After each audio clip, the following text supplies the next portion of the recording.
네, 지금부터는 제11회 국가통계방법론 심포지엄 첫 번째 세션을 진행하겠습니다. 첫 번째 세션은 데이터 정보보호를 주제로 대전대학교 통계학과 김규영 교수님께서 좌장으로 주재해 주시도록 하겠습니다. 김규영 교수님, 세션 진행을 부탁드립니다. 안녕하십니까.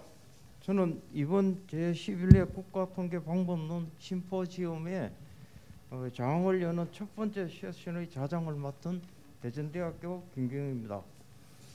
첫 번째 세션의 주제는 데이터 정보 보호입니다.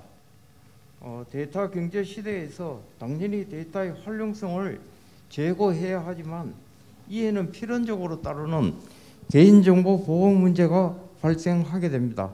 그래서 이에 개인정보를 보호하기 위한 통계적 비밀보호의 최신 방법을 소개하고 또 논의해보는 시간을 이번 세션에서 가져보도록 하겠습니다. 세션 진행은 세 분의 주제 발표 후에 두 분 토론자의 논평을 중심으로 진행하도록 하겠습니다. 시간이 조금 늦어졌지만 끝나는 시간은 같습니다. 그래서 주제 발표라든지 토론하시는 분들은 시간을 조금 지켜주시기를 바라겠습니다. 참고로 주제 발표는 20분 이내, 토론은 10분 이내입니다. 그리고 세션이 진행되는 동안 질문이 있으신 분들은 유튜브 실시간 채팅을 통해서 질문을 올려주시면 되겠습니다.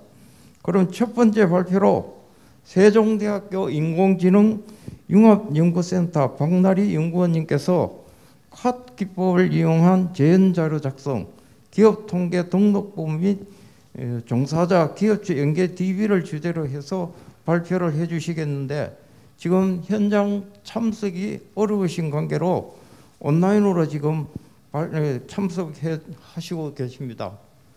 박나리 연구원님 준비되셨나요? 네. 그럼 발표를 부탁드립니다. 네, 안녕하세요. 저는 세종대학교 인공지능융합연구센터 박나리라고 합니다. 이렇게 큰 자리에 초대해 주시고 발표할 수 있는 과분한 기회를 주셔서 감사드립니다. 오늘 발표는 작년에 통계청에서 진행했던 기업 통계 등록부 및 종사자 기업체 연계 DB 재현자료 생성 시스템 구축 과정에 대해서 준비했습니다. 여기서 새로운 방법론을 제시하는 건 아니고요. 자료의 특성에 따른 데이터 전처리 방법에 대해서 완벽한 솔루션은 아닙니다만 제가 실제 사용했던 방법을 공유 드리려고 합니다. 시작하기 전에 먼저 말씀드리고 싶은 게 있는데 제가 여기서 사용하는 용어는 아마 전문가분들께서 사용하시는 용어가 좀 다를 수 있다는 점 미리 양해 부탁드립니다. 그럼 먼저 통계 데이터센터 재현 DB 구축 사업에 대해서 간단히 설명을 드리도록 하겠습니다. 사용자가 통계 데이터센터에서 해당 DB에 접속해서 사용해 보기 전에 미리 사용 방법을 교육하기 위한 용도로 재현 DB를 제작했고요. 기업 통계 등록부와 종사자 기업체 연계 DB를 대상으로 진행되었습니다. 여기서 이제 R 서버나 시스템 부분은 본 발표의 범위를 벗어나기 때문에 설명은 생략하기로 하겠습니다. 기업 통계등록부는 법인세, 사업자 등록 등 행정자료와 전국 사업체 조사, 경제 총조사 등 각종 조사 자료를 연계해서 구축한 경제 모집단입니다. 2018년도 기업 통계등록부의 경우에는 약 949만 건의 자료가 수집됐고요.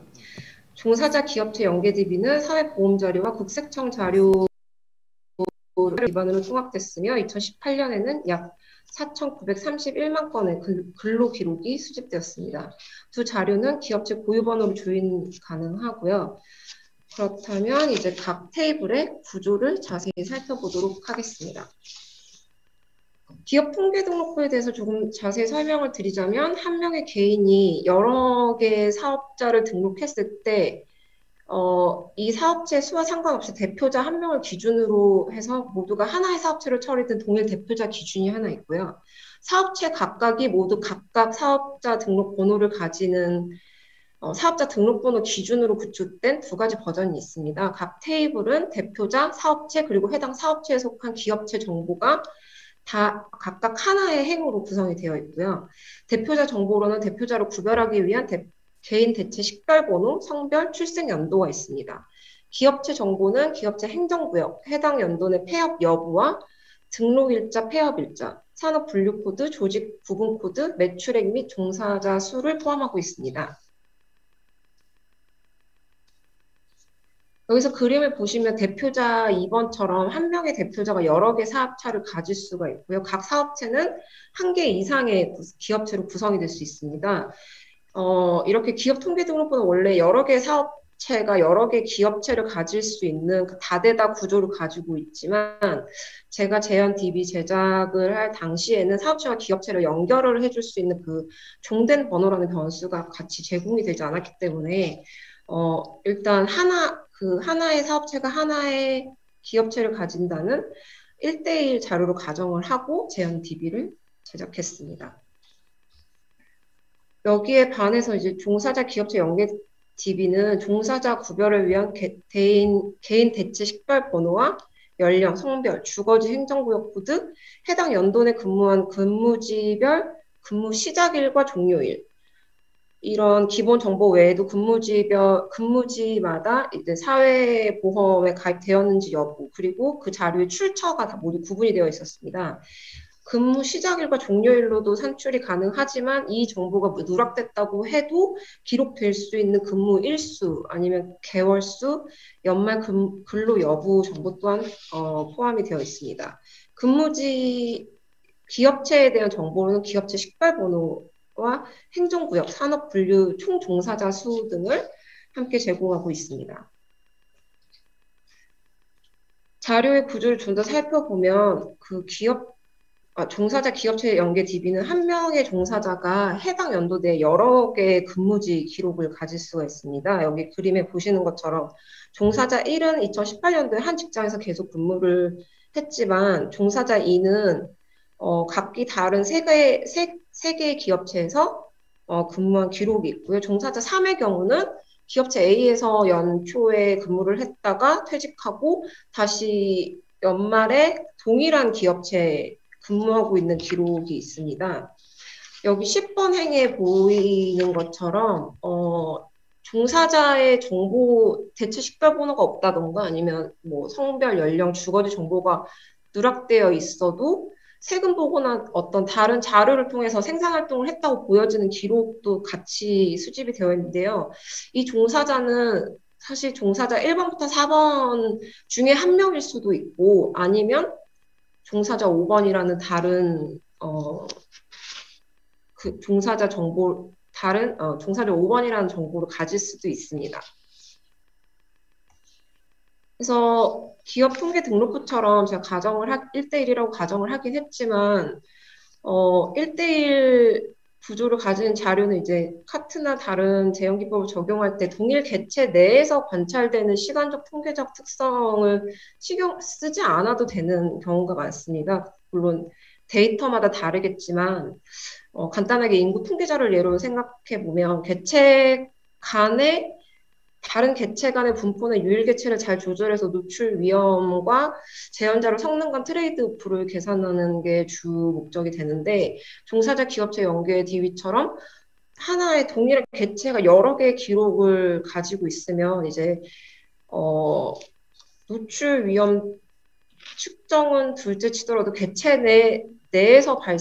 객체 내에서 발생하는 그 시간적이나 통계적 특성까지 고려를 해서 재현 자료를 생성을 해야 됩니다. 그래서 만약에 종사자 기업체 연계 DB 같은 경우를 1대1 경우로 가정을 하고 재현을 하게 되면 동일 객체끼리 나중에 묶을 수 있는 근거가 없어서 샘플 수가 늘어나게 된다거나 아니면 평균 근무 기간이나 평균 이직 기간, 아니면 그 근무지의 특징 등이 다 달라지게 돼서 동일 객체 내에서 일어나는 그 시간적인 통계적 특성을 보존하기 때문에 어렵게 됩니다.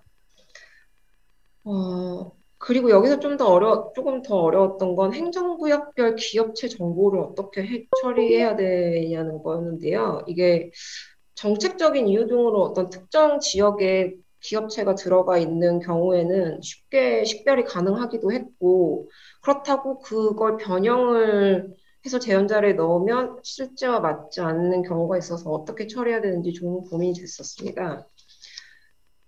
여기서 말씀드리고 싶은 건 노출 위험을 제어할 수 있는 제형 기법도 물론 중요한데 이렇게 자료에 따라서 자료의 구조의 형태 변화를 통해서 자료 내에 숨어있는 특징을 보존하고 제한 자료의 품질을 높일 수 있는 데이터 전처리도 매우 중요하다고 생각했기 때문에 이번 발표를 이렇게 준비해 보았습니다.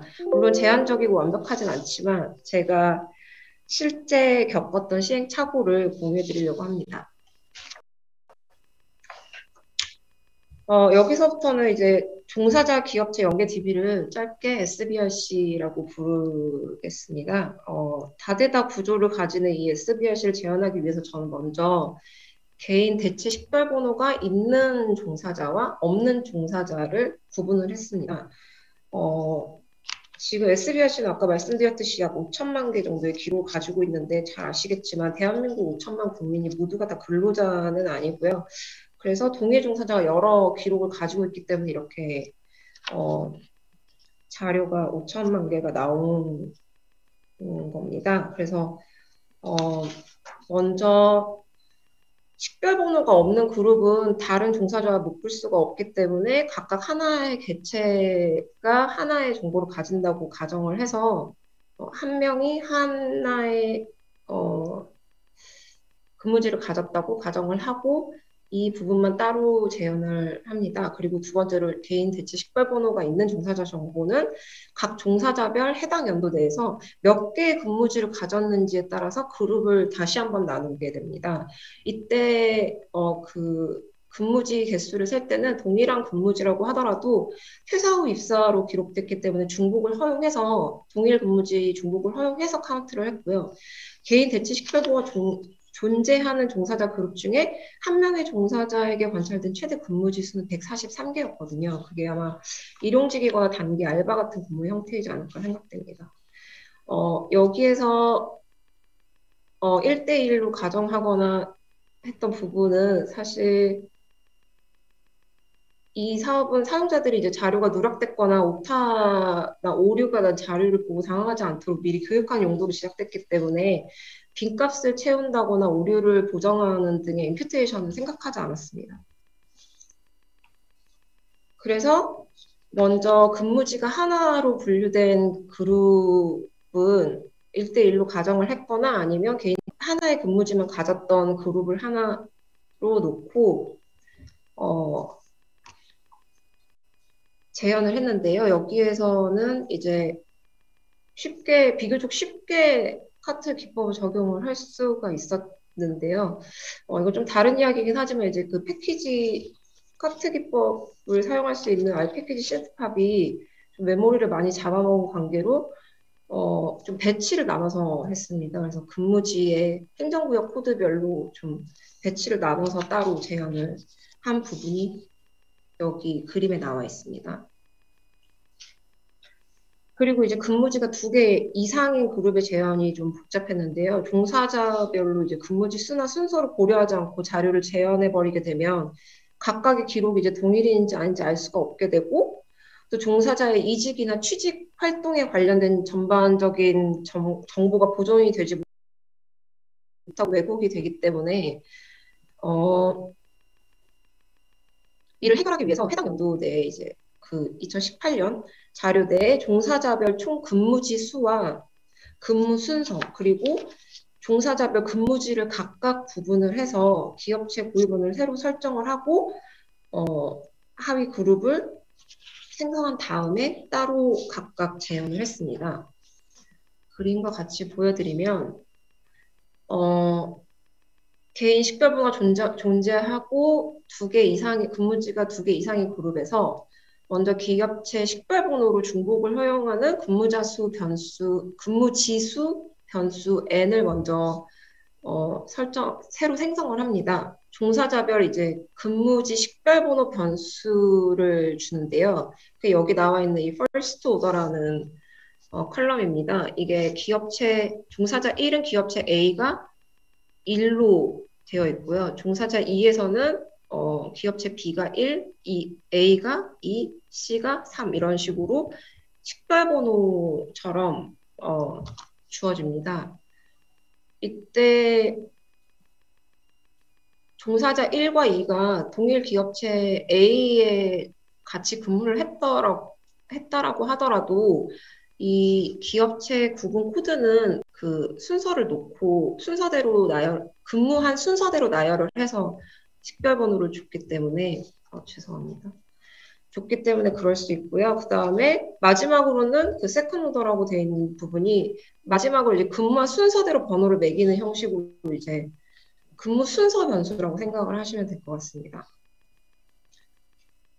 여기에서 기업체를 모두 같은 동일 기업체 다닌 종사자들까지도 그 정보까지도 모두 보존하기는 매우 어려워서요. 전체 근무지 수는 결국 여기에서는 보존되진 않습니다. 근데 그렇게 생각한 이유는 기업체를 특정해서 누가 누구랑 같이 일했다던가 어떤 기업체에 대해서 알고 싶다라는 그런 목적으로는 이 자료를 쓰는 것보다는 아마 기업의 분기보고서가 더 적합할 거라고 생각을 했고요. 그래서 그리고 SBRC 분석 목적은 아마도 종사자 그룹이나 근무 지역이나 산업 분류, 연도별 평균 근무 시작 연령이라던가 그 평균 근무지 수, 평균 근무 기간, 이직 기간, 이직 및 취업 행태에 관련한 조사로 예상이 됐기 때문에 별로 이 부분은 보존하지 않아도 괜찮다고 생각했습니다. 그래서 여기서 보시면 이제 두 개 이상인 근무지가 2개 이상인 그룹은 근무지 수에 따라서 먼저 그 하위 그룹을 생성을 하고 근무지 순서에 따라서 다시 한번 그룹을 나눕니다. 그래서 각각을 재현한 다음에 여기에서는 그 근무지 수와 순서에 따라서 각각 따로 재현 결과들을 놔둡니다. 나중에 이제 데이터 후처리를 좀 해야 되기 때문에 각각 따로 저장을 하게 됩니다.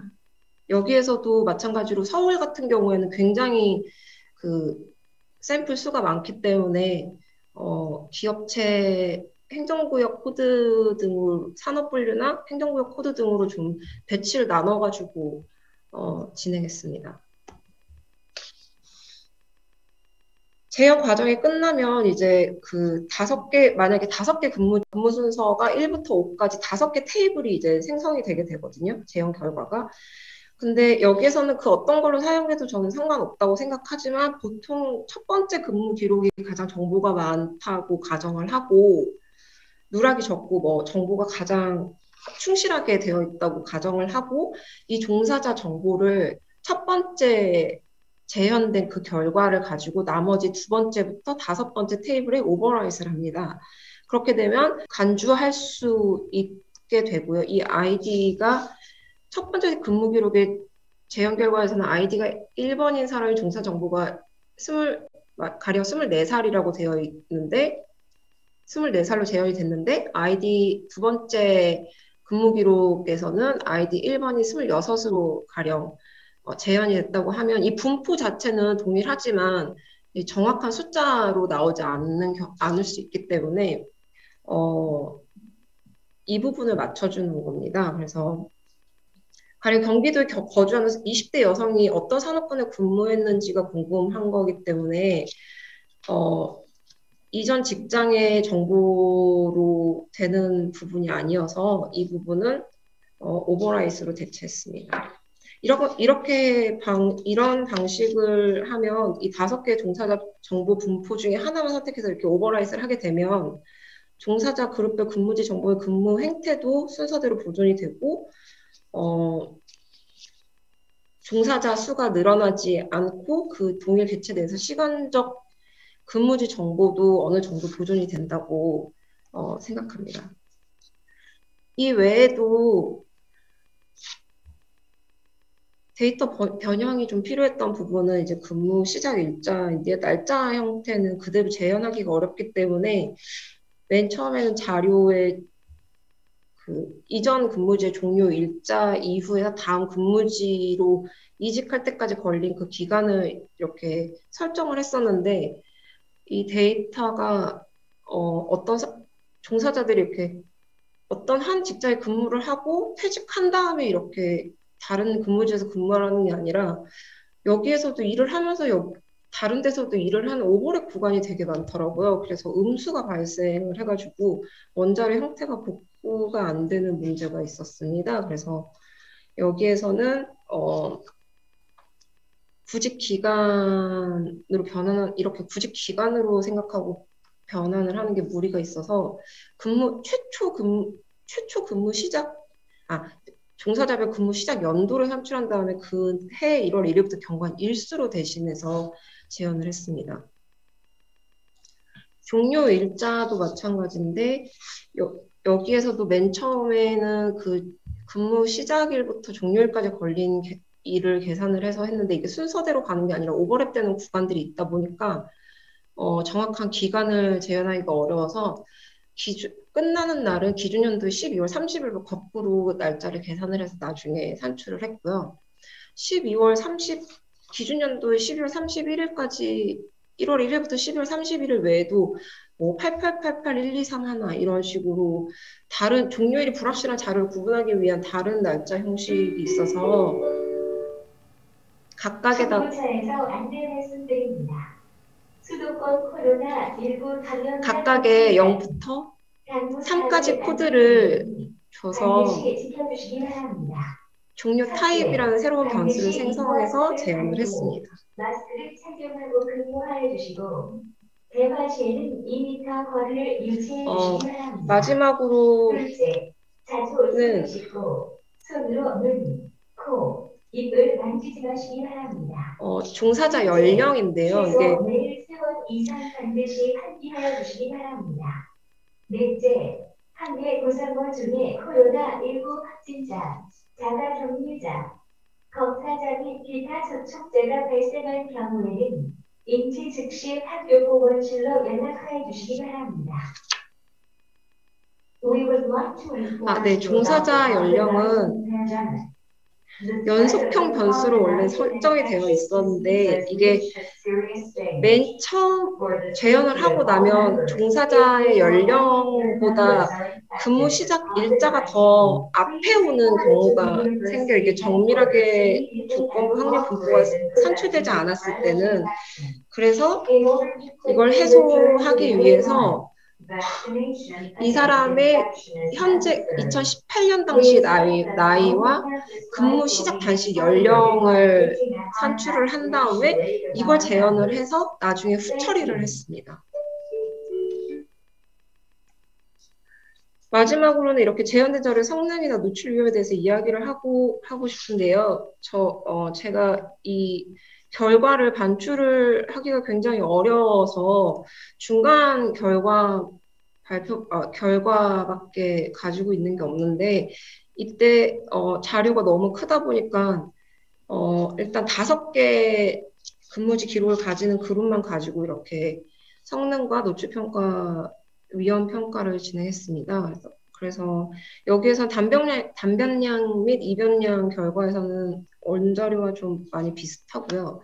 그 다음에 재현자료 성능 측정에도 다른 걸로는 원자료, 재현자료 수출한 일반 선형 모델의 개수를 비교하는 닷 위스커 플랫이라는 게 있는데 관심 있는 변수의 코에피션트에다가 신뢰 구간의 겹침 비율의 측정값을 계산하고 평균으로 제공을 하는 기능입니다. 이게 동일한 기능에 대해서는 동일한 그룹에 대해서는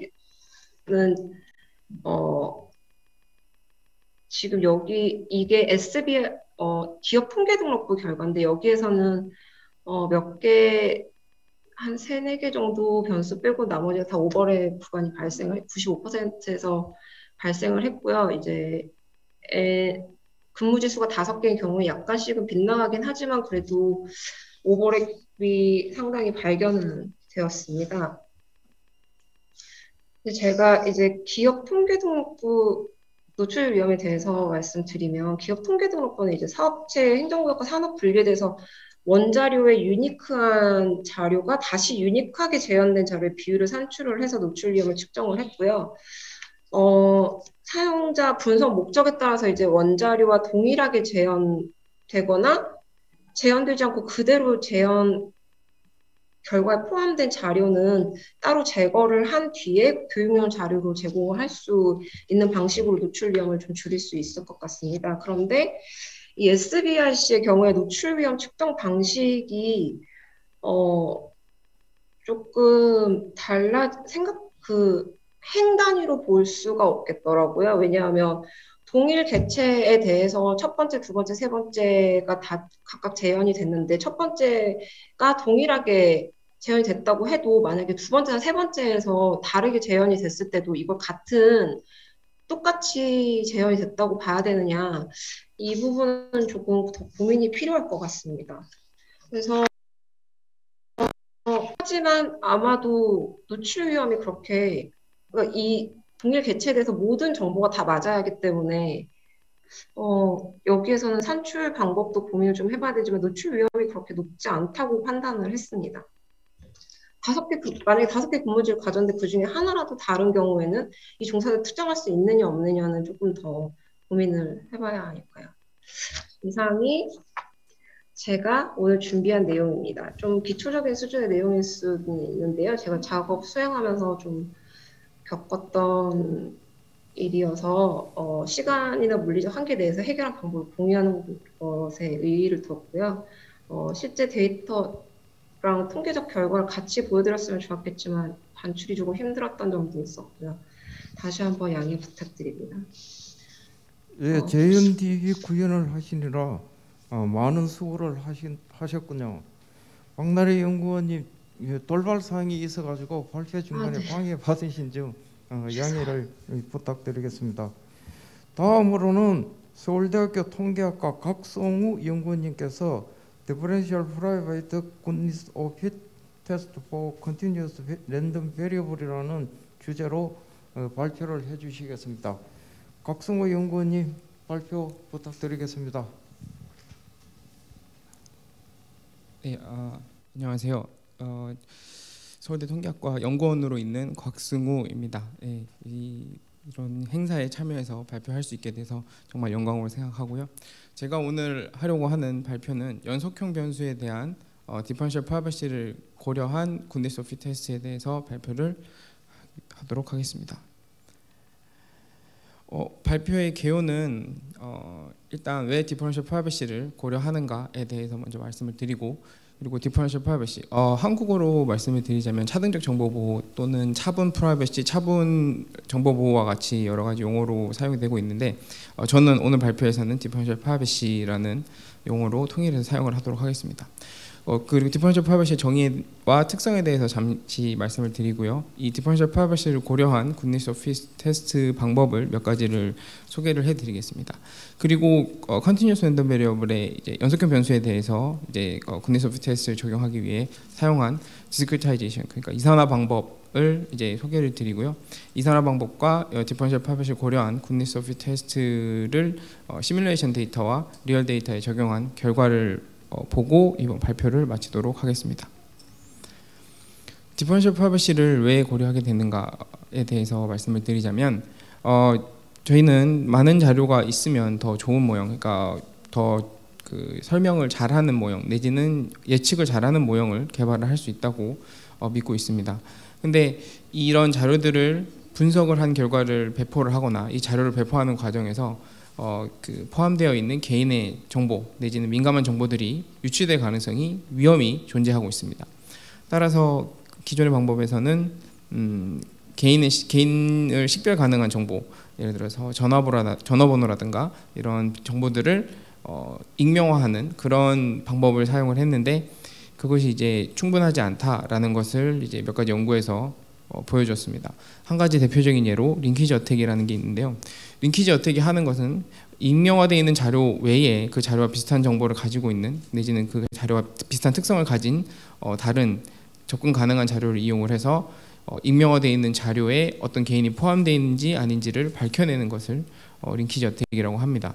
따라서 이런 방법으로 자료를 배포를 하거나 분석을 할 때 개인의 프라이버시가 얼마나 지켜지는지, 노출 위험이 얼마나 되는지를 측정하는 방법으로 디퍼런셜 프라이버시를 이제 제시를 하게 되었습니다. 실제로 지금 구글이나 애플 같은 회사에서는 이미 몇 가지 방법을 이용을 해서 디퍼런셜 프라이버시를 고려한 어떤 메커니즘 내지는 알고리즘들을 사용을 하고 있고요. 일단 먼저 디퍼런셜 프라이버시의 정의에 대해서 말씀을 드리도록 하겠습니다. 정의가 복잡하게 써 있는데 의미하는 것은 어떤 랜더마이즈 알고리즘 M이라는 것이 있을 때 이 랜더마이즈 알고리즘이 입실론 디퍼런셜 프라이버시를 만족한다라는 것은 이 알고리즘의 어떤 매우 근접한 두 데이터, 여기서 X랑 Y는 그 하나의 옵저베이션만 다른 두 데이터셋이라고 이해를 하시면 되고요.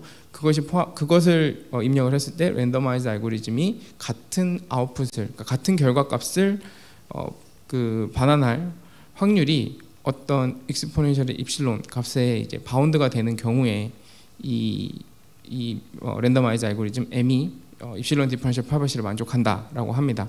이 말이 무슨 뜻이냐면, 그러니까 어떤 랜더마이즈 알고리즘 알고리즘이 S라는 아웃풋을 줬을 때 그 아웃풋을 기반으로 해서 X인지 Y인지 밝혀내는 게 어렵게 되는 것입니다.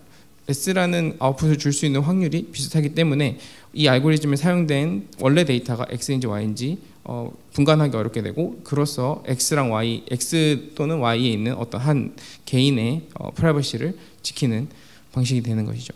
이제 입실론 델타 디퍼런셜 프라이버시도 여기 써 있는데, 입실론 디퍼런셜 프라이버시를 만족하는 그 확률의 비율이 입실론 익스포넨셜의 입실론 값으로 바운드 되는 경우가 너무 그 예외적인 경우가 필요한 경우가 있기 때문에, 그럴 때는 델타를 이용을 해서 좀 더 완화된 버전의 디퍼런셜 프라이버시를 허용을 하기도 합니다. 근데 이 정의를 보시면 어떤 메커니즘이 랜더마이즈 메커니즘이 디퍼런셜 프라이버시가, 그러니까 프라이버시 레벨이 얼마나 되는지 측정하는 데도 사용할 수 있지만, 반대로 어떤 주어진 프라이버시 레벨, 프라이버시 파라미터 입실론 또는 델타를 만족하는 그 랜더마이즈 알고리즘을 구성하는 데 사용할 수도 있습니다. 이 정의에 따라서 랜더마이즈 알고리즘 M을 구성을 한다고 하면 어떤 아웃풋이 나왔을 때 그 두 개의 아웃풋을 비교를 했을 때 그 차이가 인풋 X랑 Y의 차이에 의해서 발생한 것인지, 아니면 이 랜더마이즈 알고리즘 자체에 있는 랜덤니스에 의해서 이 차이가 발생한 것인지 구분이 잘 안 되는 경우에 이 랜더마이즈 알고리즘은 개인 정보를 잘 보호하는 것이 되겠죠. 그래서 그 그러니까 입력값에 의해서 변할 수 있는 어떤 함수의 최대 변화폭을 측정을 하게 되는데, 그게 센시티비티로 정의가 됩니다.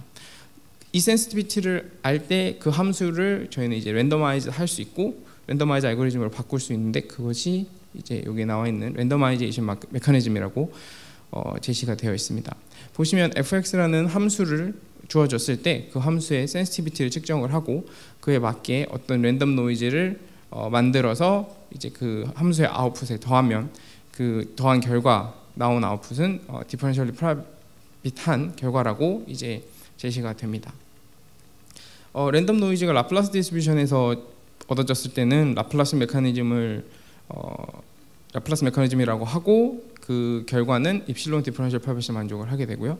이게 만약에 노이즈가 노멀 디스트리뷰션에서 얻어졌을 때는 가우시안 메커니즘을 이용한 랜더마이즈 알고리즘이 되고 입실론 델타 디퍼런셜 프라이빗을 만족을 하게 됩니다. 이렇게 랜더마이즈 디퍼런셜 프라이버시가 가지고 있는 또 두 가지 특성에 대해서 말씀을 드리겠는데요. 하나는 컴포지션이고 하나는 포스트 프로세싱입니다. 컴포지션이 의미하는 것은 하나의 디퍼런셜 프라이빗한 알고리즘을 구성을 할 때 여러 단계의 디퍼런셜 프라이빗한 스텝들로 구성이 되어 있다고 하면, 그 큰 디퍼런셜 프라이빗한 알고리즘의 프라이버시 파라미터는 각 단계의 디퍼런셜 프라이빗한 알고리즘들의 프라이버시 파라미터들의 합이 된다는 것입니다. 이것이 중요한 것은 저희가 어떤 자료를 배포를 할 때, 이 전체 알고리즘을 통해서 배포를 할 때 달성하고 싶은 프라이버시 레벨이 입실론과 델타라고 주어졌을 때 각 단계에 얼마만큼의 입실론과 델타를 배분할 것인가를 결정하는 데 이 티오렘을 사용할 수 있습니다. 그리고 그 다음에 프로퍼티는 이제 포스트 프로세싱인데요. 포스트 프로세싱이 의미하는 것은 어떤 디퍼런셜리 프라이빗한 알고리즘을 통해서 얻은 결과에 우리가 추가적인 작업을 뭐 예를 들어서 디퍼런셜 프라이버시를 만족하는 데이터셋이 있다고 했을 때 그 데이터셋의 뭐 평균을 분석을 한다든가 추가적인 분석을 했을 때 나온 결과도 여전히 입실론 디퍼런셜 프라이버시를 만족을 한다라는 것입니다. 한마디로 어떤 디퍼런셜 프라이버시를 만족하는 데이터가 있을 때는 추가적인 작업을 하더라도 그 프라이버시 레벨을 더 약화시키진 않는다라는 것으로 이해를 하시면 될 것 같습니다.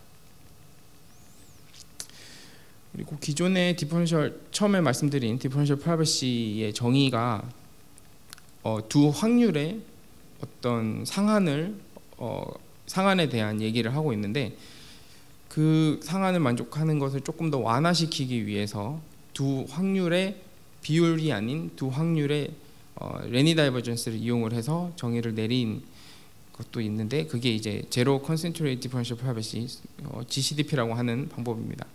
이 방법을 사용을 하게 되면 기존의 디퍼런셜 프라이버시보다 조금 더 완화된 버전, 그러니까 완화됐다는 것은 이제 같은 프라이버시 레벨을 지키더라도 조금 더 적은 노이즈를 섞는, 그러니까 노이즈를 더하게 되는 그런 방법이 되고요.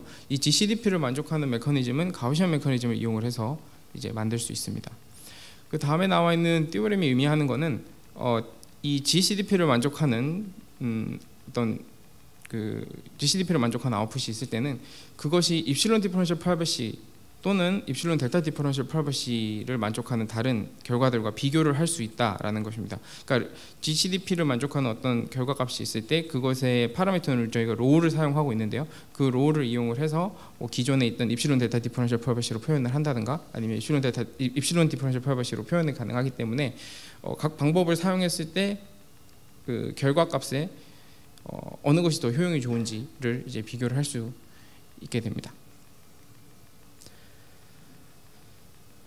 그래서 그 다음에는 디퍼런셜 프라이빗 굿니스 오브 테스트에 대해서 이제 소개를 드릴 건데 제가 지금 소개드릴 것은 세 가지 방법입니다. 첫 번째 방법은 프리빗이라는 것이고 이 방법은 두 개의 알고리즘을 합쳐서 하나의 이제 거대한 이제 하나의 테스팅 알고리즘을 만드는데 저희가 하고 싶은 테스팅의 규모 가설은 어떤 표본의 모 분포, 그러니까 파퓰레이션이 어떤 규모 가설에서 가정하는 P0라는 디스트리뷰션을 따를 것이다. 가설 검증을 하고 싶은 것입니다.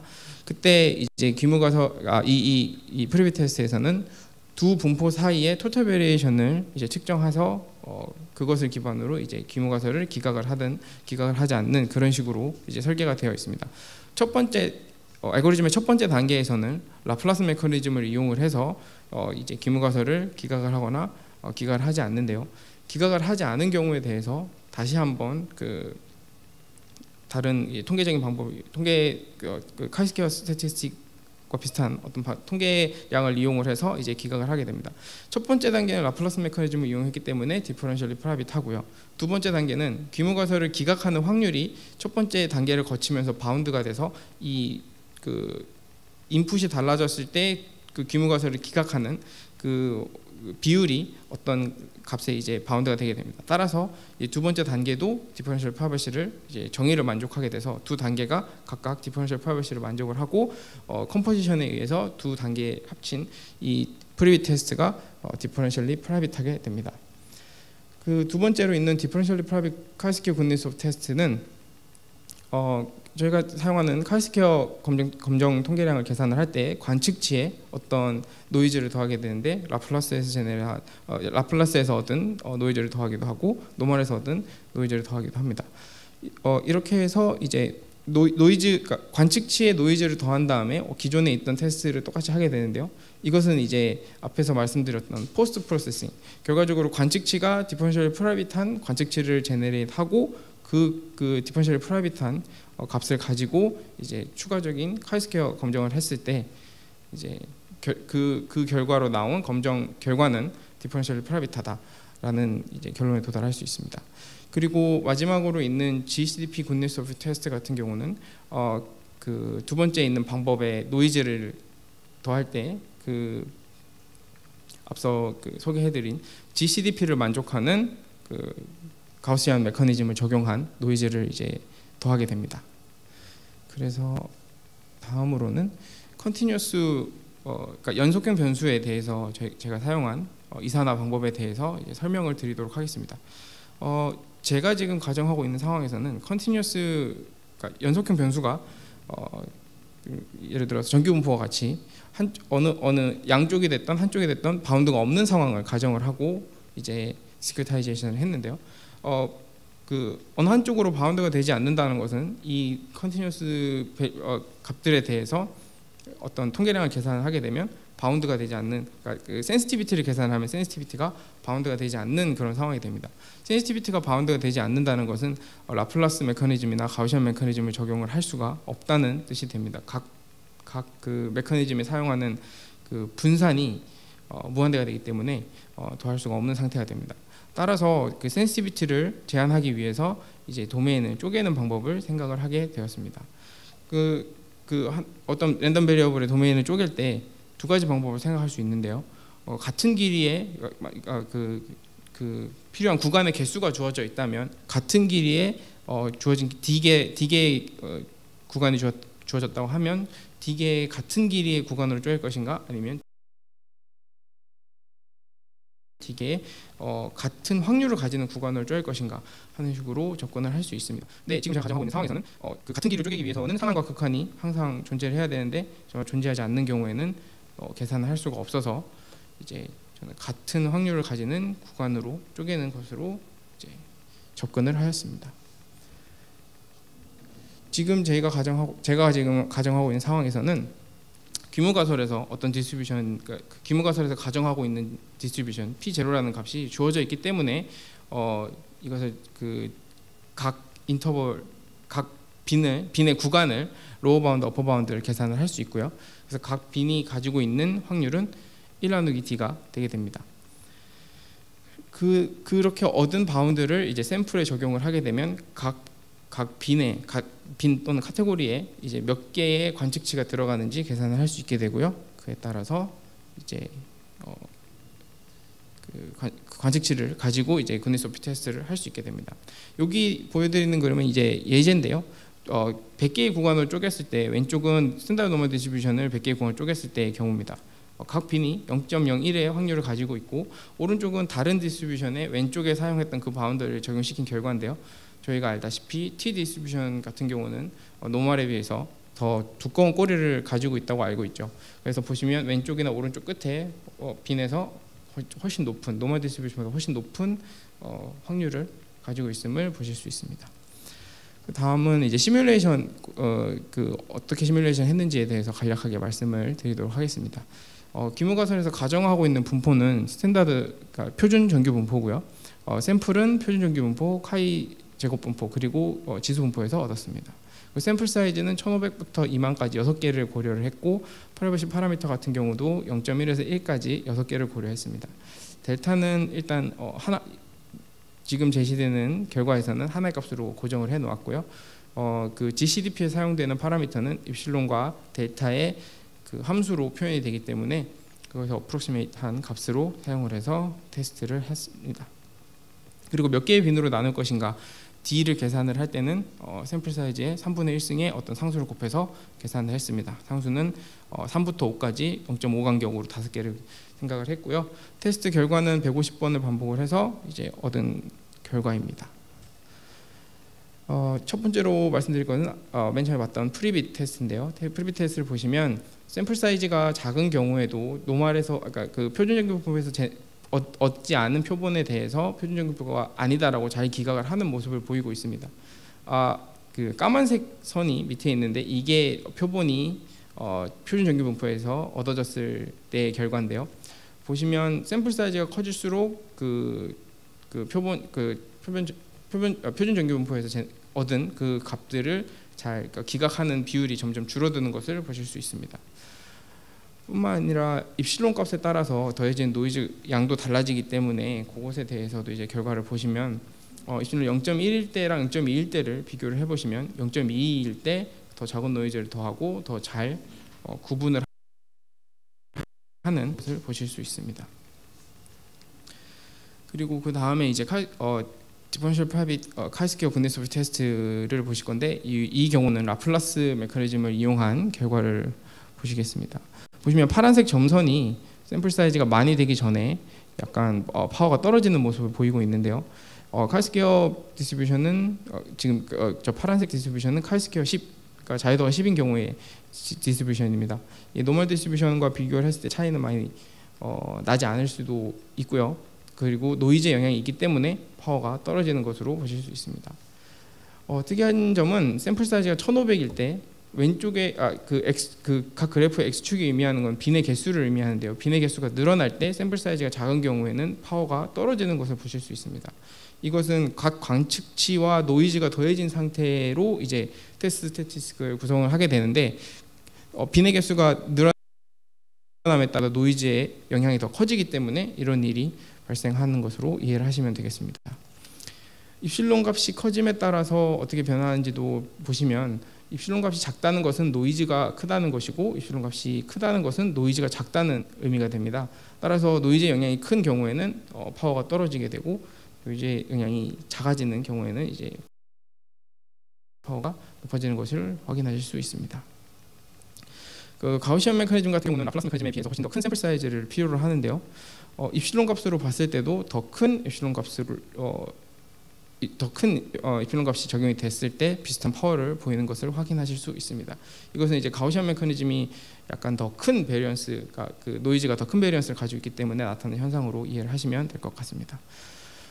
그리고 실제 자료에 적용한 결과도 간략하게 말씀을 드리도록 하겠습니다. 제가 사용한 자료는 2018년 가계금융복지조사 자료를 사용을 했고요. 이게 18,640개의 그 옵저베이션을 사용을 했습니다.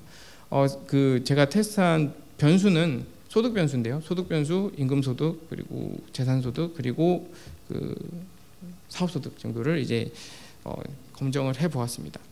자료의 분포를 보시면 총소득을 제외하고는 좀 분포의 모양이 노멀을 따르지 않는다라고 보실 수 있고요. 기존 그 프라이버시를 고려하지 않은 테스트와 프라이버시를 고려한 테스트를 비교를 하기 위해서 프라이버시를 고려하지 않은 테스트 결과를 먼저 보여드리겠습니다. 그 프라이버시를 고려하지 않은 테스트 결과를 보시면 모든 변수에 대해서 노멀 분포가 아니다라는 결론을 내리고 있고요. 이걸 디퍼런셜 프라이버시를 고려한 테스트로 봤을 때는 토탈 총 소득을 제외한 다른 변수들은 그 기존의 프라이버시 고려하지 않은 것과 비슷한 결과를 내고 있지만 토탈 그 총소득의 경우에는 빈의 개수가 커짐에 따라서 파워가 떨어지는 모습을 보이고 있습니다. 그래서 결론을 말씀을 드리자면 디스크리타이제이션을 이용을 해서 테스트를 하더라도 기존의 테스트와 비슷한 결론을 얻을 수 있다. 그리고 디스크리타이제이션을 통해서 센시티비티를 조절을 할 수 있다라고 결론을 내릴 수 있을 것 같습니다. 추가적으로 해야 될 작업으로는 빈의 개수를 어떻게 결정하느냐, 빈의 개수가 커짐에 따라서 파워가 떨어지는 경향을 보이기 때문에 빈의 개수를 어떻게 결정할 것인가, 그리고 지금은 원 샘플에 대해서 테스트를 했는데 이것을 어떻게 투 샘플로 확장할 것인가에 대해서 이제 생각해 볼 필요가 있을 것 같습니다. 발표를 들어주셔서 감사합니다. 각성우 연구원님 발표 감사드리겠습니다. 마지막 주제 발표는 캐나다 통계청의 자카리 자누시 선임 데이터 과학자의 주제 발표 순인데 해외 캐나다에 계신 관계로 지금 현재 오후 11시 정도 될 거로 판단이 되어서 온라인으로 참석하기 어려워서 물론 뒤에 있는 토론 참여도 할 수가 없습니다. 그래서 사전에 영상으로 발표 자료를 보내주셨습니다. 발표 주제는 Supervised Text Classification with Labeled Homomorphic Encryption입니다. 그럼 영상을 My name is Zachary 하시겠습니다. I'd like to begin by thanking the organizers for the opportunity to present recent work on encrypted text classification completed with my colleagues at Statistics Canada. I'll give first a brief outline of the presentation to come. First, we'll give an introduction to privacy-preserving machine learning for anyone not familiar. Then we will talk about the task we set out to complete, namely text classification of retailer data for business statistics. Last, we describe our proposed solution. We will approach this presentation in a pedagogical way. We'll first present our first iteration of the classifier, discuss some of its shortcomings, and then introduce our ensemble model whose design was inspired by these problems. I begin with an understatement. Machine learning has seen huge application across many different disciplines, including revolutionizing the field of natural language processing. However, privacy and security considerations pose additional challenges to applying data science methods. This is especially true in official statistics, where NSOs make strong commitments to the privacy of citizens. Emerging privacy-preserving techniques promise to allow us to extract analytics while protecting the privacy of respondents. In this work, we explore one of these technologies, known as homomorphic encryption, to train a neural network on sensitive data. Let's begin by discussing homomorphic encryption, or HE. HE allows the analyst to perform arithmetic operations on encrypted data. With standard encryption, this would first require decrypting with a private key, which limits the number and identities of who can perform these computations. With homomorphic encryption, any party can perform the operations without access to any private information, and they don't have access to the input, output, or intermediate results.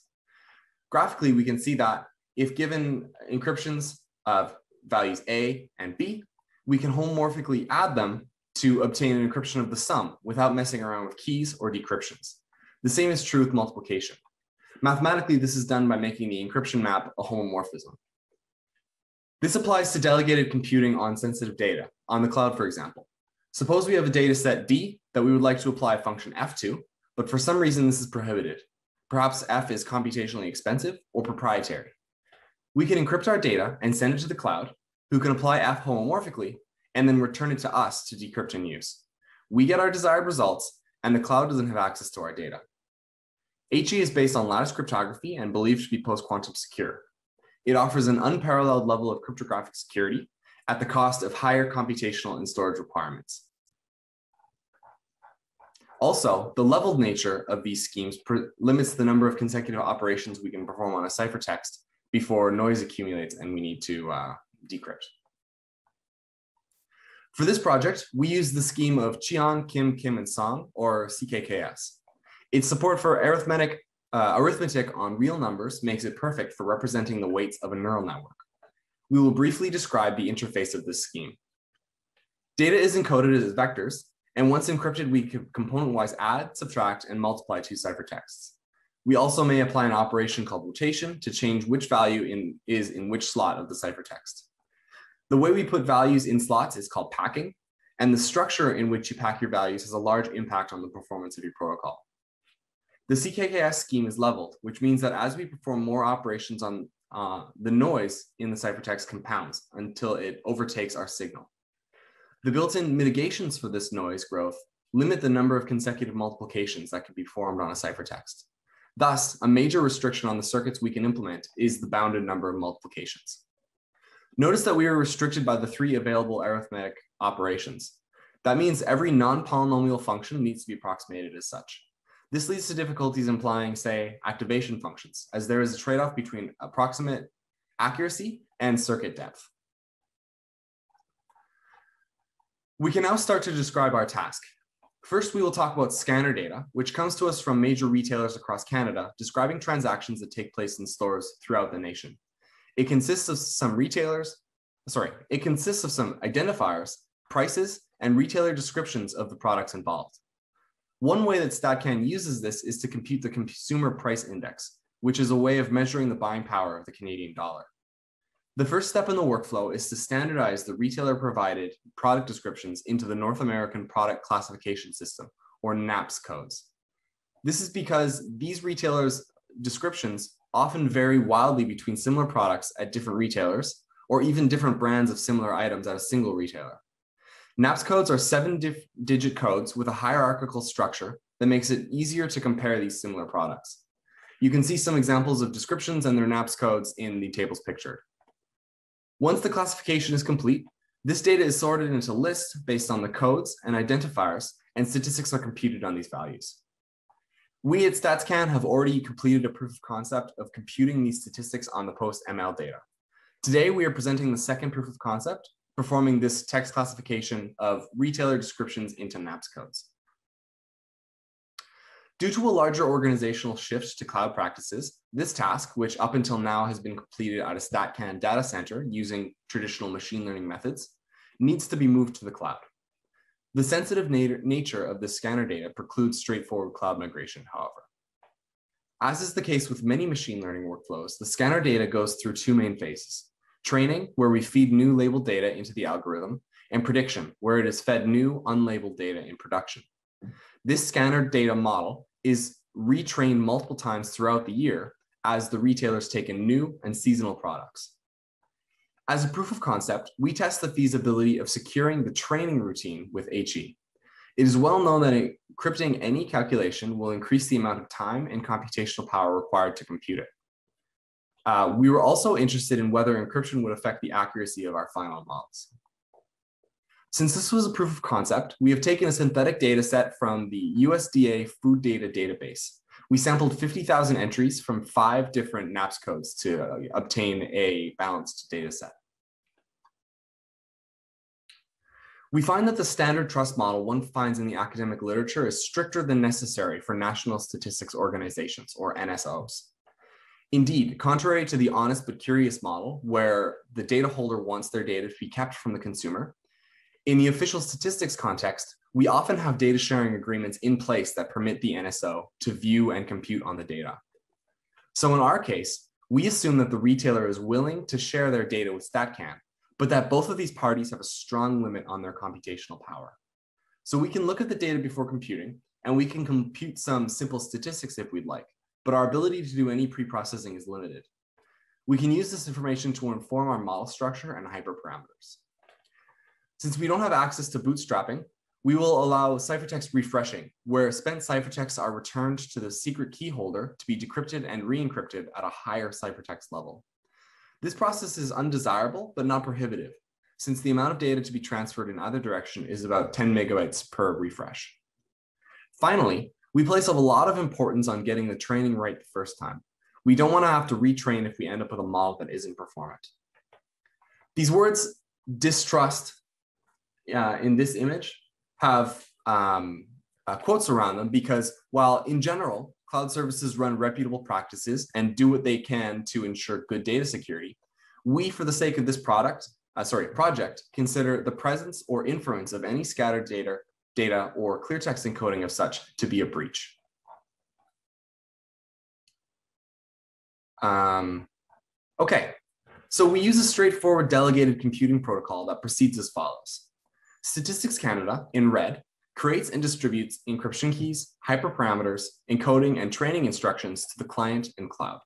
The retailer, in blue, encodes and encrypts their data and sends it to the cloud, who can evaluate the training circuit homomorphically before forwarding the resulting model back to StatCan. StatCan ends up with a trained model. The retailer has assurances that their data is secure, and the cloud never has access to the input, output, or intermediate results. This protocol structure and the trust model on the previous slide seem appropriate for protocols where the data consumer is an NSO. It allows them to access the data products while minimizing the data holder's involvement and guaranteeing the security of their data. Our first attempt at solving this task was inspired by the solution already in production at StatsCan, as well as well-known private machine learning works like CryptoNets and Private FastText. We use a single layer neural net with a shifted sigmoid activation layer. We use sigmoid instead of softmax because as a vector function, it was hard to find a suitable polynomial approximation for softmax. We approximate sigmoid with a degree 5 polynomial, shown here in dotted against the shifted sigmoid in solid. To encode our short descriptions, we used an n-gram bag of words encoding. This was inspired by the strong computational limit on the data holder. Running the bag of words encoder is much lighter than BERT, GPL2, or principal component analysis. However, depending on your use case, these are good options that almost certainly will improve performance. We use the hashing vectorizer to reduce the dimension from 14,000 to 8,000, since HE likes powers of 2. Our model was implemented in C++, and we used big batches in order to maximize the number of times the model sees each data point. Our choice of parameters gives us 2 model updates. We are also able to implement Nesterov momentum and L2 regularization to improve our training. Without going into too much detail, this first model achieved only modest accuracy after almost 2 days of training. This model was also sensitive to explosion due to its sigmoid approximation. You can see this on the graph here. While a bona fide sigmoid attains a max value of 1, a polynomial tends to infinity in either direction. Feeding large values will return larger gradient updates, thus returning even larger logits. This problem can compound until all the parameters are large and all learning is lost. This tendency to explode is a symptom of the model's sensitivity to hyperparameter tuning. Since we have access to so few epochs, we want to maximize the size of, say, the learning rate. But choosing too large a value contributes to explosion. Thus, we were finding that we needed to run a careful hyperparameter tuning, which doesn't fit with our desire for a one-shot performant model without retraining. Lastly, this model was inflexible, requiring the feature space to be exactly 8,000 dimensional. We didn't want this to be a one-shot solution to just this one task, but rather be a transferable model that can find other use cases. All of these problems point to one simple solution: train an ensemble. We can now discuss our final model, the encrypted ensemble. We train an ensemble model of weak linear learners.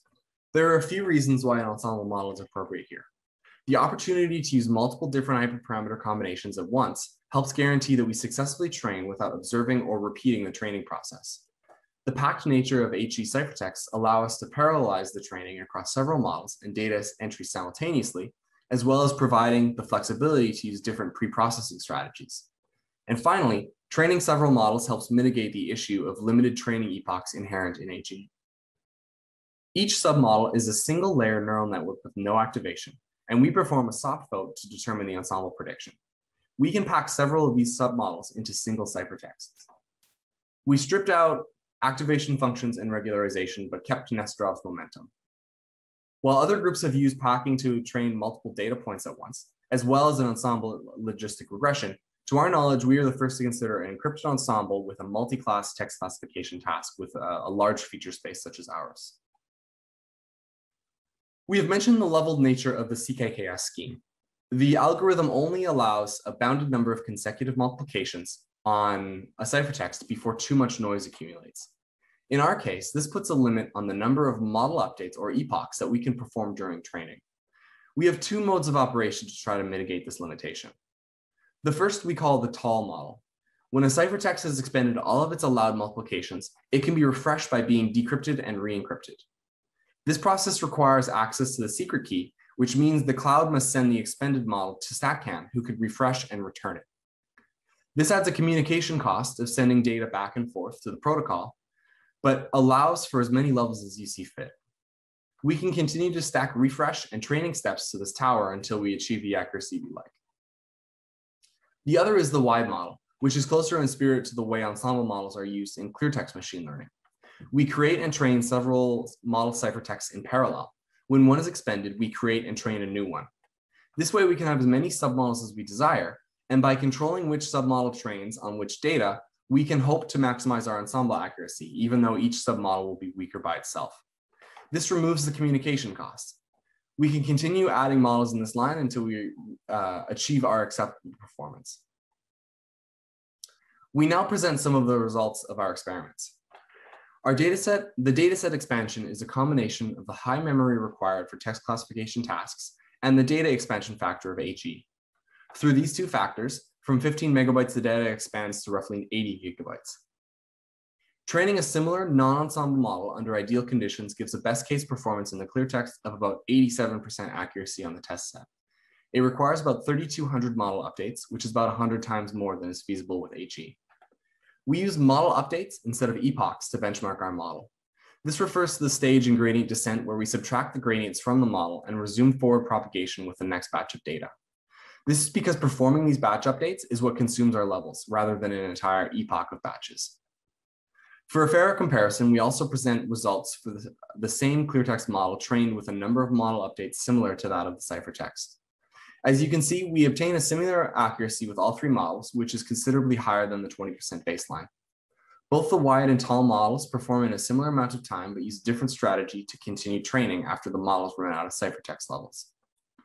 These experiments were performed using an 8-core, 32 gigabyte Microsoft Azure Cloud Virtual Machine. Encryption was performed using the Microsoft Simple Encrypted Arithmetic Library. In conclusion, we have shown that homomorphic encryption is an appropriate method for surmounting privacy issues in data science, including machine learning. Accuracy loss in this application was non-negligible, but not prohibitively high. Training time is also reasonable on a reasonably priced VM, meaning that small organizations or even individuals can afford to apply this technology to protect their data. Our ensemble models help maximize the learning opportunity and improves the chances of a one-shot successful training run. Finally, we believe that HE has progressed to a stage where a small team can perform a non-trivial real-world encrypted ML task in a reasonable amount of time and compute cost. Thanks for listening. Merci d'avoir écouté. This is how you can contact us.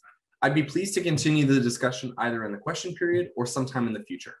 You can also see our upcoming publication in the proceedings of the 63rd ISI World Statistics Congress. Thanks again. 이상으로 세 분의 주제 발표를 모두 마치고 다음 순서인 토론 단계로 넘어가겠습니다.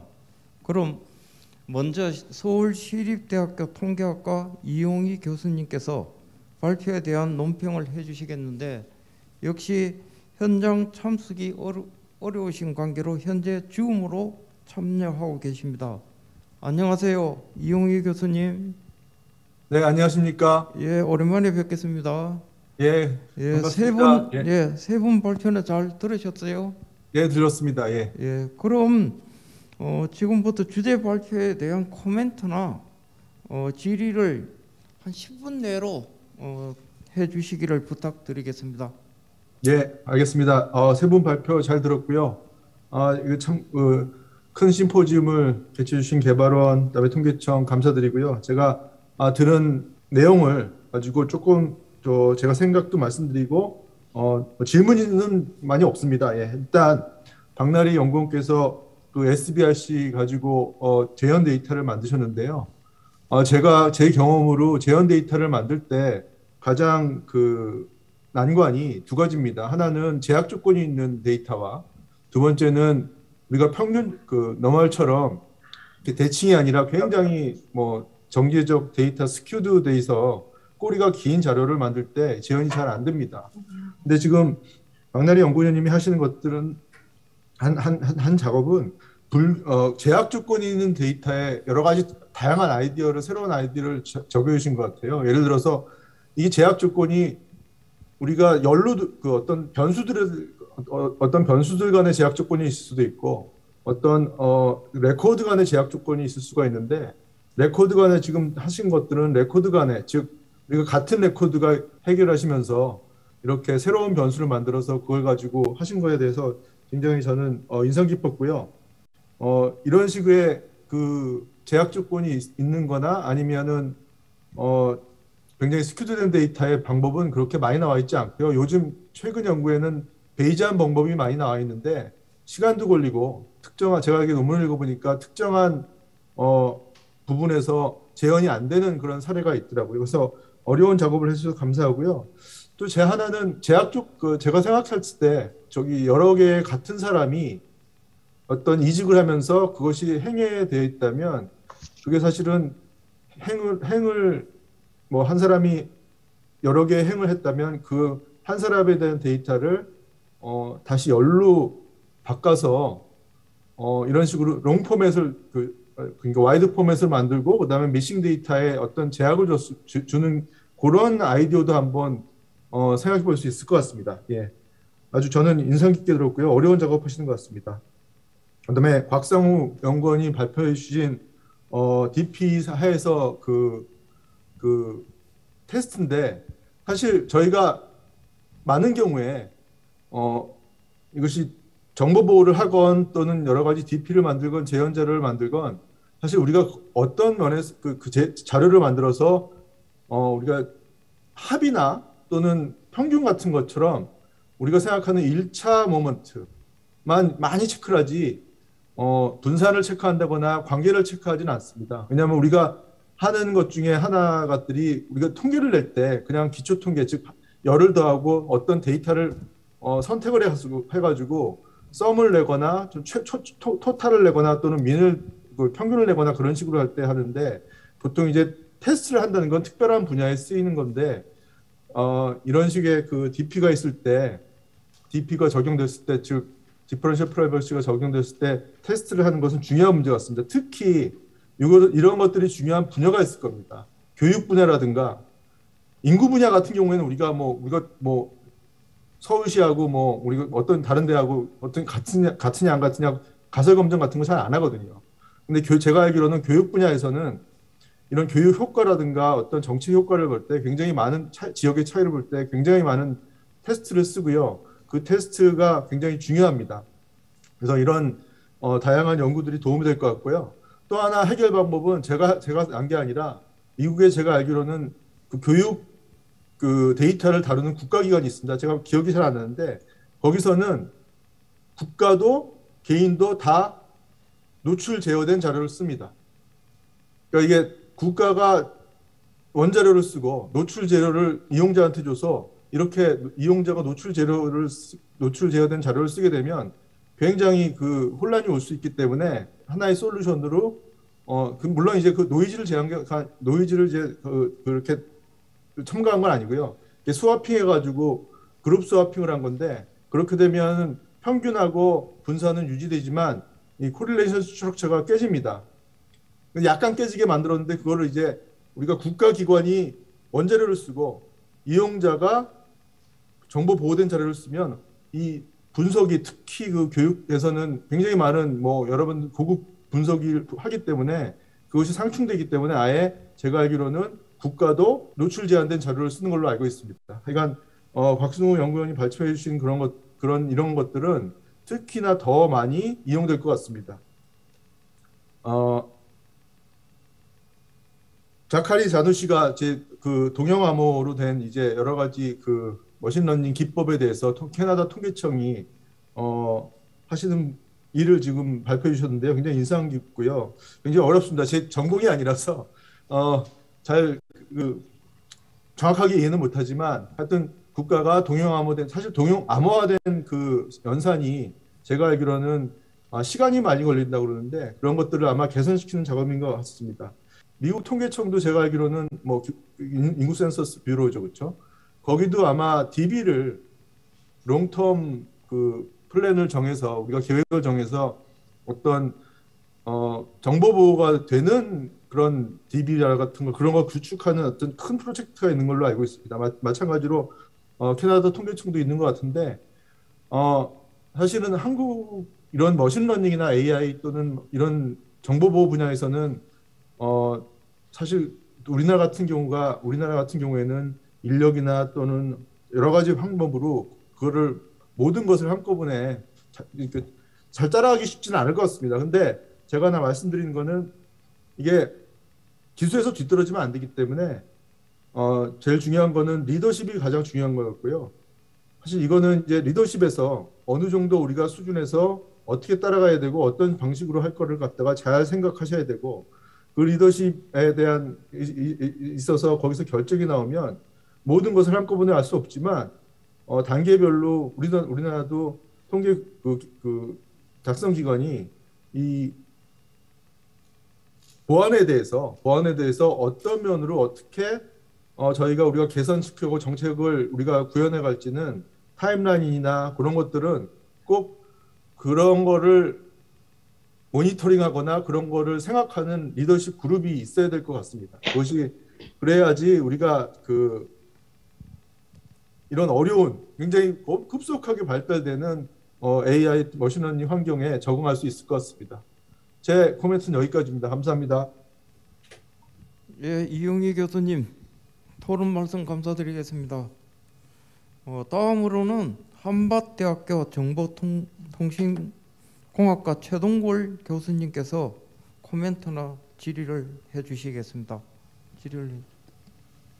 예, 안녕하십니까. 저는 한밭대학교 정보통신공학과 최동걸 교수라고 합니다. 이렇게 국내외 최고 수준의 연구자들이 모인 통계 방법론 심포지엄을 이렇게 개최해 주신 통계개발원장님께 깊은 감사드립니다. 저는 사실 인공지능, 딥러닝, 컴퓨터 비전, 로보틱스 쪽 연구를 주로 수행하여서 이렇게 통계 쪽으로는 약간 제 전공 분야가 아닙니다. 하지만 이제 제가 이번 연도에 그 통계개발원과 함께 그 딥러닝 메소드를 이용해서 재현 자료를 만드는 그 연구를 같이 수행을 하고 있습니다. 그래서 그 와중에 이제 저도 통계 쪽을 많이 접하게 되고 그 다음에 제 전공 분야인 딥러닝을 이쪽 분야에 접목해서 재미있는 연구를 수행하고 있습니다. 그런데 이제 그 와중에 제가 아무리 이쪽을 조사해도 전공자분들의 견해를 따를 수는 없어서 제가 좀 사실 좀 과제를 진행하면서 갖고 있었던 좀 궁금점들을 해당 자리를 통해서 조금 논의를 해보고 싶습니다. 아까도 말씀드렸다시피 저는 이제 카트나 혹은 다른 이제 롤 베이스 방법론과 달리 딥러닝 방법론을 이용해서 SBR이나 인구주택 총조사 자료에 대한 재현 자료를 만들고 있습니다. 그렇게 이제 재현 자료를 저희가 이제 만들어 보니까 두 가지가 특히 제일 중요한 것 같습니다. 첫 번째는 이런 개인정보 유출을 방지하기 위해서 얼마나 잘 원본을 변형시킬 것이냐가 중요하고요.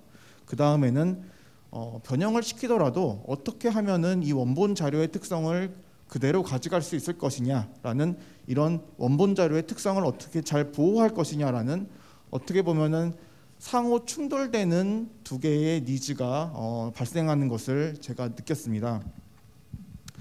그래서 변형을 좀 더 잘하고자 하면은 그 특성이 많이 망가지고 원래 특성을 많이 갖고 가고자 한다면은 개인정보 보호가 좀 덜할 수도 있는 이런 아이러니가 좀 있었는데요. 그래서 이제 많은 연구자분들께서 연구를 하셨겠지만 저는 나름대로 생각한 것이 모든 기술이 현 상태에서 100% 이런 것들을 만족시킬 수는 없다.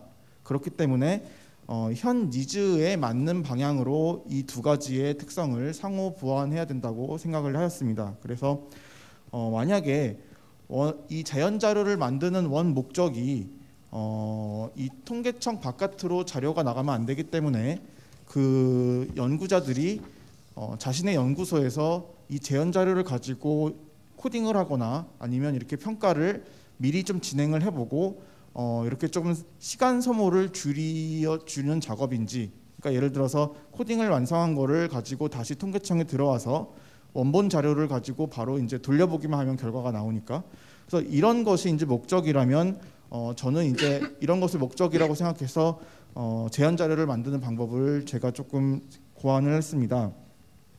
그럴 경우에는 이제 저는 이제 자료에 개인정보 유출에 조금 더 웨이트를 줘서 자료를 만드는 것을 진행을 하고 있고요. 그리고 아까 박나리 연구원님께서도 말씀해 주신 것과 같이 뭔가 색다르고 더 잘 변형을 시켜주는 알고리즘을 개발하기보다는 처음 자료를 딱 접했을 때 이것이 딥러닝이 소화할 수 있게 전처리를 하는 부분이 매우 어렵고 까다로웠습니다. 그래서 이제 아까 박나리 연구원님께서 이 전처리 부분에 대해서 많은 아이디어와 그 경험들을 말씀해 주셨는데요.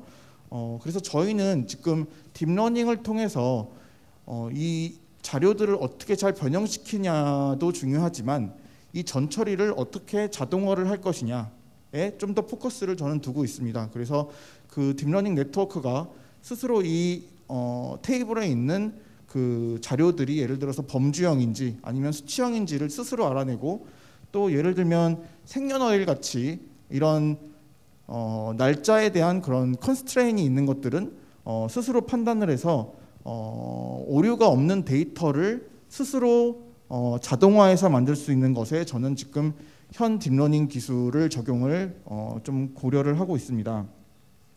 그래서 만약에 이런 기술이 개발이 된다면 예를 들어서 영구적으로 완전 이슈가 있는 그런 그 재현 자료 딥러닝 알고리즘이라기보다는 통계청에 보유하고 있는 수많은 데이터들을 다른 연구자들이 손쉽게 사용할 수 있게 변형할 수 있는 그런 알고리즘이 딥러닝이 현 상황에서 조금 더 통계청 쪽에 도움이 되지 않나 생각하고 있습니다. 그래서 이제 예를 들어서 이런 SBR 같은 자료를 지금 재현 자료를 하나 만드는 것만 해도 거의 1년에 해당하는 시간의 연구가 필요했는데 이렇게 딥러닝이 만약에 앞부분의 전처리 부분을 도와준다면 많은 데이터들을 자동화해서 그 재현 자료를 만들 수 있기 때문에 제 생각에는 이런 부분에서 딥러닝 적용이 좋지 않을까라고 생각이 듭니다. 그리고 이제 두 번째 좀 제안 드리고 싶은 것은 딥러닝과 이제 AI 시대를 맞아서 통계 분야에서도 약간의 변화가 있어야 된다고 생각합니다. 첫 번째는 지금 곽승우 연구원님께서도 많이 말씀해 주시고, 그 다음에 캐나다 선임 데이터 과학자분께서도 많이 말씀을 해주셨는데, 기존 통계적인 평가 수치도 중요하지만 이것을 이제 딥러닝 방법론이 얼마나 해당 자료가 잘 생성되었고 차이점이 있는지를 평가할 수 있는 새로운 평가 방식이 좀 필요할 것 같습니다. 예를 들면 그 자료로 태스크를 수행해서 원래의 성능이 나오는지를 평가한다든지, 그렇게 조금 새로운 시각의 평가 방법이나 혹은 매트릭이 좀 필요할 것 같고요. 그 다음에 이제 좀 더 적극적으로 생각한다면은 이 정부에서 통계 자료를 처음 생성할 당시에 그 표를 인공지능이 잘 이해할 수 있도록 약속된 해석하기 쉬운 포맷의 표로 데이터를 애초에 생성한다면은 좀 더 인공지능이 이 데이터들을 쉽게 해석하고 잘 사용할 수 있을 것 같습니다. 그리고 세 번째로는 방금 제 앞에서 말씀해주신 어드바이저 이렇게 말씀해주셨는데 그 리더십 그룹의 그 역할이 좀 필요한 것 같습니다. 예를 들면은 지금 제가 통계개발원에서 연구를 수행하기 위해서 자체적으로 보유하고 있는 GPU 서버를 직접 가지고 이 안에 들어와서 작업을 하고 있습니다. 물론 정보 보호 때문에 자료가 반출될 수 없는 것은 알고 있지만 현재 아까 네이버 클로바 발표도 그렇고 하이퍼 데이터 시대에 이렇게 이제 자체적으로 이렇게 임시적으로 그 서버를 반입해서 계산을 하는 것은 매우 역량이 떨어지는 상황입니다. 그래서 통계개발원이나 통계청에서도 이렇게 딥러닝을 응용할 수 있는 내부 자체 GPU 서버 시스템을 좀 구축해 주시기를 권고드립니다. 권고드리고, 그 다음에 이제 저희가 이런 부분의 연구를 하기 위해서 많은 데이터를 찾아봤는데, 인공지능 쪽에는 퍼블릭 데이터라고 해서 기업이나 혹은 기관, 대학이 만든 여러 가지 자료가 있습니다. 하지만 이런 통계 자료는 당연히 이제 개인 보호가 들어가다 보니까 현재 공개가 미흡한 상황인데, 미국에서는 일부 이런 공개 자료를 찾을 수 있었습니다. 그래서 우리나라에서도 이렇게 연구용 혹은 기술 개발용으로 몇 가지 DB를 조금 공개해서 사용할 수 있을지, 좀 이런 리더십 그룹의 역할을 조금 기대를 하고 있습니다. 그래서 제 코멘트는 여기까지고요. 통계 쪽에 많은 전문가들 분께서 많은 어드바이스 주셨으면 좋겠습니다. 감사합니다. 예, 최동걸 교수님 논평 말씀 감사드립니다. 특히 지금까지 있어왔던 통계학적인 시각으로 본 게 아니고 AI나 딥러닝 분야에서 바라본 논평이어서 색다른 면이 있었습니다. 대단히 감사합니다. 그럼 다음 순서로 발표자 분들께서 토론자의 토론에 대한 의견이라든지 주제 발표 시에 혹시 미처 말씀하지 못했던 내용이 있으시면은 간단하게 지금 시간이 많지 않은 관계로 간단하게 좀 말씀해 주시기를 바랍니다. 우선 박나리 연구원님 말씀하실 게 있으신가요? 있으시면은 말씀해 주십시오. 네, 안녕하세요. 먼저 아까 이용희 교수님께서 제안해 주셨던 그 열로 바꿔서 한번 생각해 보라고 하셨던 부분을 제가 사실 재작년인가 신용정보원을 할 때는 그렇게 가능했었거든요. 이게 아무래도 금융 데이터는 좀 착하잖아요. 어떻게 보면 날짜 기간도 정해져 있고, 그래서 그때는 이제 그 방법을 썼었는데 이번에는 좀 시간적이나 물리적인 제한이 좀 많아서 그걸 못 써본 게 좀 아쉽기는 해요. 제가 사실 진행한 사업은 임퓨테이션은 아니어서 데이터를 보정을 한다거나 빈값을 채워주는 목적은 아니었어요. 이게 최대한 원자료와 비슷하게, 오타도 비슷하게 보여주고 싶다.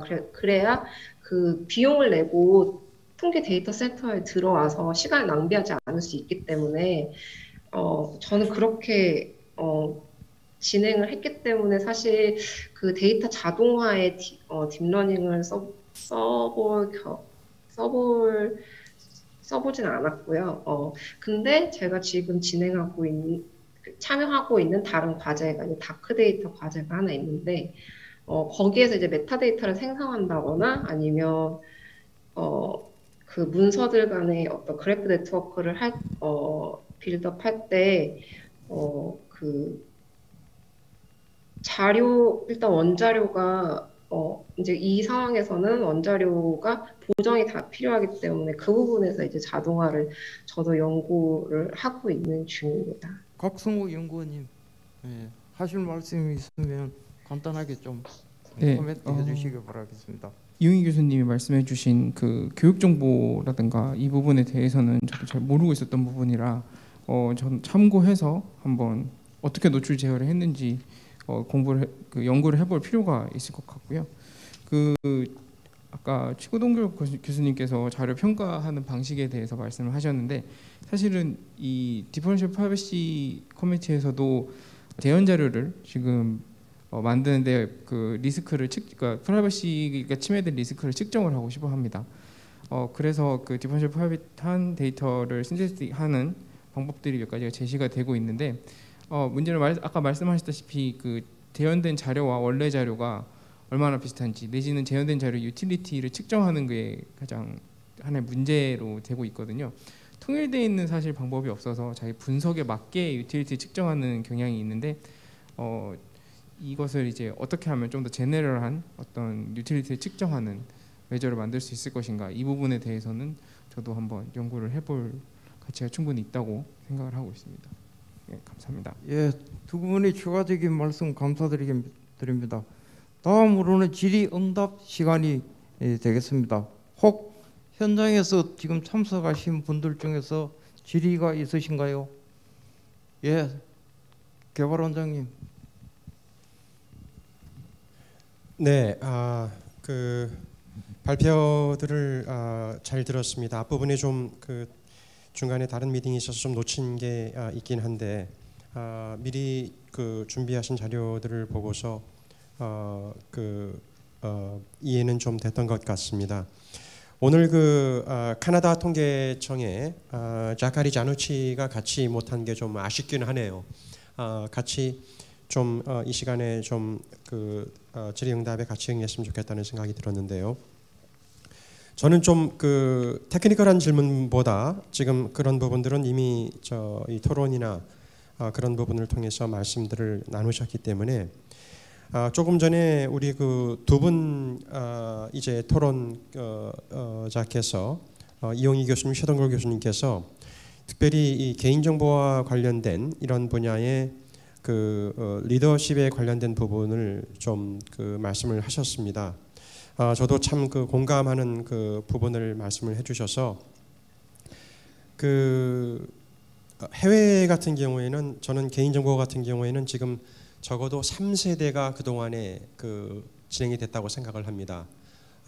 캐나다 통계청의 아이반 펠레기가 제1세대 이 개인정보 보호에 여러 관련된 그 파운데이셔널 티어리를 시작을 하고 방법론을 시작을 하고, 2세대는 단 로빈을 중심으로 해서 하버드 대학에서 이제 관련된 여러 가지 그 방법론과 그 함께 그 발전을 시켰고요. 제 3세대는 오늘 그 기조 강연을 했었던 그 제리 라이더 교수와 여러 그 이제 교수진들이 연구진들이 현재 미국과 유럽에서 그 발전을 시키고 있는 상황입니다. 국내에서는 지금 상황을 보니까 이 분야가 특별히 개인정보 보호 분야 관련된 분야는 이제 1세대가 시작을 하지 않나 하는 그런 좀 관찰을 하고 있습니다. 제가 19년에 들어와서 그런 관찰을 하고 있는데요. 제가 이런 말씀을 드리는 것은 최근에 저희 통계개발원에서 바로 개인정보 보호와 데이터 과학을 전문성을 가진 5급 사무관을 이제 공모를 했는데, 안타깝게도 그 적임자를 뽑지를 못했습니다. 너무너무 좀 마음이 아팠습니다.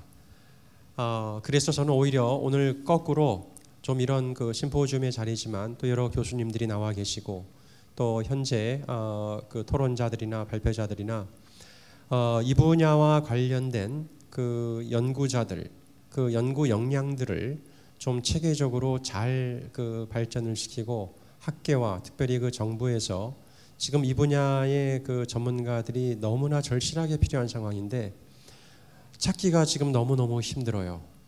저희도 1년 전에 해서 이것을 이번에 좋은 분을 뽑으려고 노력을 했는데 되지를 못했습니다. 어떻게 해결을 해야 됩니까? 좀 이렇게 직접적으로 좀 질문을 좀 드리겠습니다. 이런 부분의 그 역량의 준비와 또는 민간과 학계와 정부에서 이 데이터 과학, 개인정보 쪽에 좋은 역량들을 준비하기 위한 그런 대안이 있으시다면 좀 말씀을 주시면 좋겠습니다.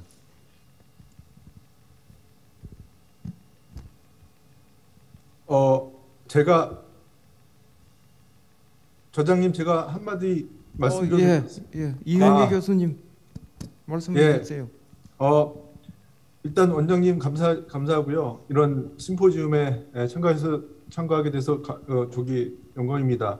제가 하나 인력 개발에 대해서 말씀드리면 원래 전통적으로 통계학과 그다음에 컴퓨터 사이언스, 수학과 이런 과들이 사이가 별로 안 좋았습니다. 이렇게 딱 말씀드리면.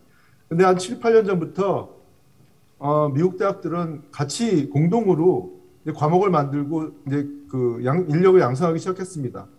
그게 뭐냐면 아까 말씀드린 것 같이 인력도 모자랄 뿐만이 아니라 이런 AI, 머신러닝 여러 가지 데이터가 합쳐진 그런 일들은 이게 사실 굉장히 불확실성이 많고 리더십이 있지 않으면 방향과 어떤 리소스를 하는 것이 굉장히 발전하는 것이 힘들기 때문에 인력 배출의 어떤 그 엄청난 그 요구에 따라서 이제 교육기관들이 거기에 대응하고 있습니다. 저희도 마찬가지로 지금 뭐 국가에서도 시책을 하고 있지만 굉장히 많은 우리가 통합해서 그런 통계학, 수학, 그다음에 공학 필요한 컴퓨터 사이언스라든가 엔지니어링 그런 것들을 같이 겸비할 수 있는 학부 교육 같은 거나 또는 대학원 교육부는 사실은 어떻게 보면 지금 그렇게 바꿀 필요도 없을 것 같은데 이제 학부 학생들이 어떤 식으로든지 그런 데이터 사이언스, 빅데이터, AI, 머신러닝을 할 수 있는 기반을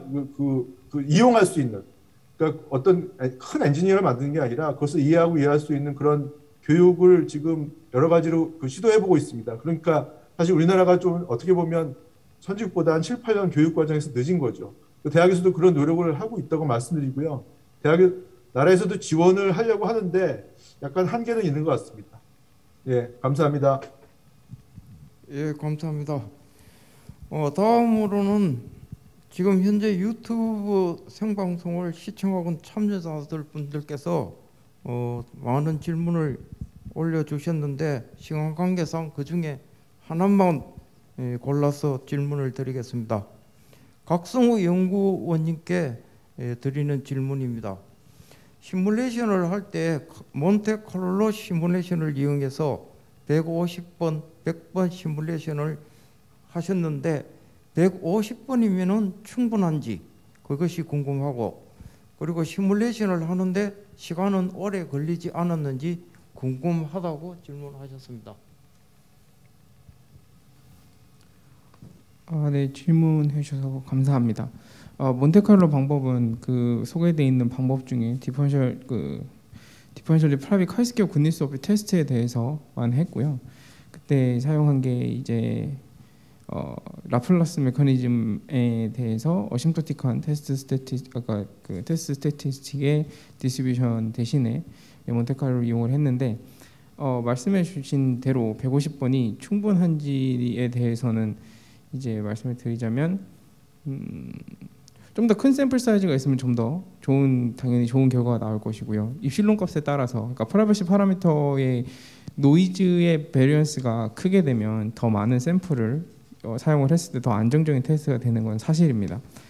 근데 이제 모든 케이스를 같은 수준, 그러니까 같은 이터레이션 횟수로 사용을 하다 보니 100번 그리고 몬테칼로는 150번을 사용을 했는데 실질적으로 이 테스트를 할 때는 시간이 상당히 굉장히 오래 걸렸습니다. 이게 어쩌면 제가 사용한 방법 자체가 좀 느린 걸 수도 있는데 아무래도 이 디퍼런셜 프라이버시 방법 자체가 노이즈를 제네레이트해서 또 더한 다음에 그걸 갖고 작업을 하다 보니까 좀 느린 경향이 있습니다. 그래서 어떻게 하면 좀 더 빠른 방법을 할 수 있을지 그것에 대해서도 사실은 고민을 하고 있는 상황입니다. 네. 예, 감사합니다. 시간 관계상 이상으로 질의응답은 마치도록 하고 끝으로 오늘 세션에 대한 총론으로 제가 간단히 소감 한마디 말씀을 드리도록 하겠습니다. 흔히 현대를 4차 산업혁명 시대라고 말하는데 4차 산업혁명 시대에서 성공할 수 있는 가장 중요한 기반은 21세기 원유라고 하는 데이터입니다. 하루에도 2.5 엑사바이트가 생성되는 방대한 데이터를 의미 있는 자료를 수집해서 분석하고 활용하는 과정에서 필연적으로 여러 가지 문제가 발생하게 됩니다. 그래서 지금 많은 관심 분야가 빅브라더니 데이터 주권이니 마이데이터라는 이런 분야들의 관심들이 쏠리고 있지만 저는 그렇다 하더라도 데이터의 가장 큰 문제는 개인정보 보호 문제라고 생각을 합니다. 그런 면에서 오늘 이 세션에서 재현 자료에 관해서 차등 정보 보호에 관해서 동령 암호 보호 방법에 대해서 서로